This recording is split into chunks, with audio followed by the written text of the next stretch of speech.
Olá! Desde 2012, a Comissão Nacional da Verdade investiga graves violações de direitos humanos no período da ditadura civil-militar no Brasil. Em dezembro deste ano, a comissão apresentará relatórios com os resultados dessa pesquisa e da apuração de informações. Além da Comissão Nacional, vários estados, municípios, universidades e instituições possuem as suas próprias comissões, que também investigam abusos de poder e têm apresentado respostas interessantes que se somarão aos relatórios finais. Esse é o assunto que o programa de hoje irá abordar.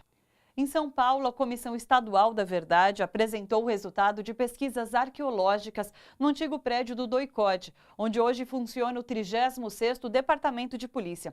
Na época da ditadura, o DOI-CODE foi o mais expressivo centro de tortura de São Paulo. Foi uma investigação bastante profunda sobre o edifício, então a gente conseguiu encontrar algumas marcas de alteração no edifício, então algum fechamento de janela, fechamento de paredes ou aberturas de novas paredes, novas portas e principalmente a prospecção do próprio piso, né?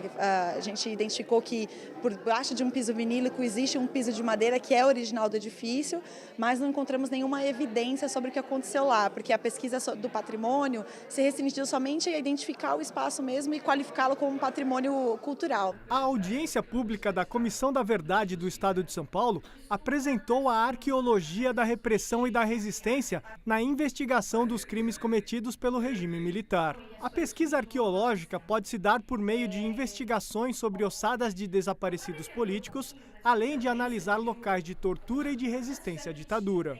Passados alguns anos, esses locais podem ser estudados.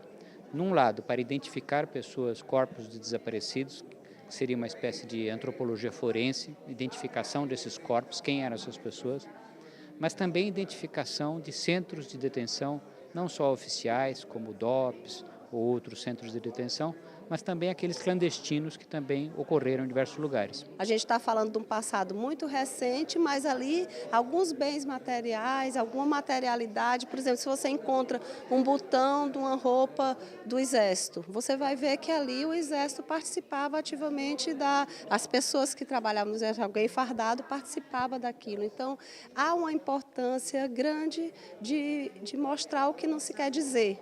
Na Argentina, esse tipo de arqueologia começou a trabalhar logo depois do fim da ditadura, em 1983.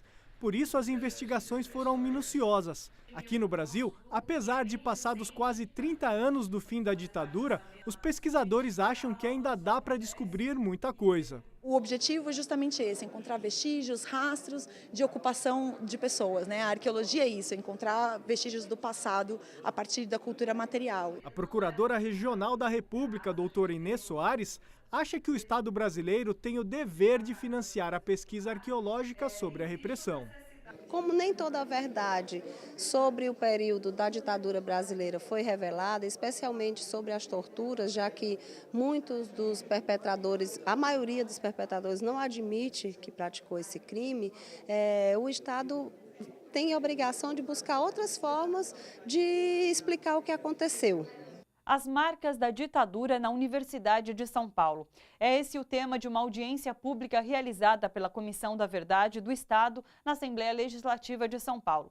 A USP foi uma das universidades mais atingidas pela ditadura militar, tanto pela repressão direta quanto pelo modelo de universidade imposto na época. Nós estamos primeiro fazendo um levantamento de todos os professores, alunos e funcionários que sofreram algum tipo de repressão, de violência ou de exclusão da própria universidade. Quer dizer, levantamos todos aqueles que foram caçados, todos aqueles que foram perseguidos, mortos e especialmente toda uma geração de estudantes que estavam se formando naquela ocasião e que tiveram as portas da universidade, de outras instituições públicas fechadas. Houve a questão também da invasão dos cérebros da época, né?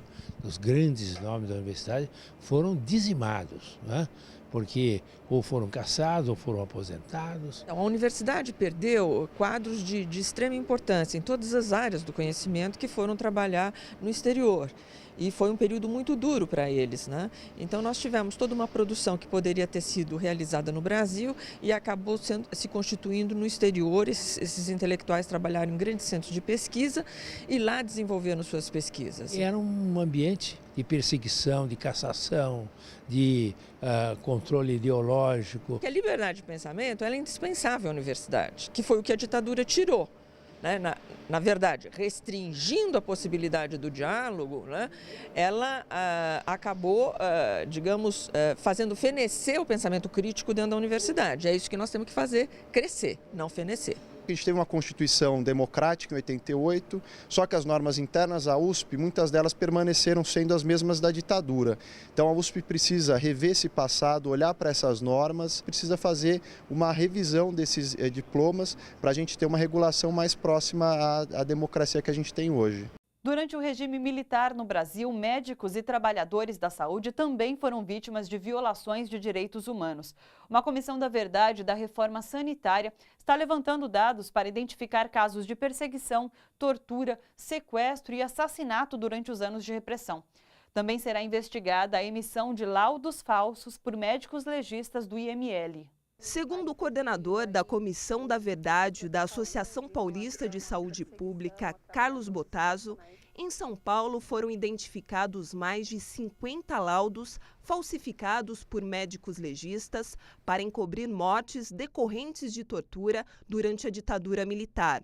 No caso de São Paulo, mais de 50 laudos falsos estão claramente caracterizados como delitos éticos, delitos que impediriam essas pessoas de continuar a ter o título de médicos, né? E deveria de haver aí uma sanção, claramente uma sanção do Conselho Regional de Medicina. Um dos casos mais emblemáticos que ganhou visibilidade é do jornalista Vladimir Herzog.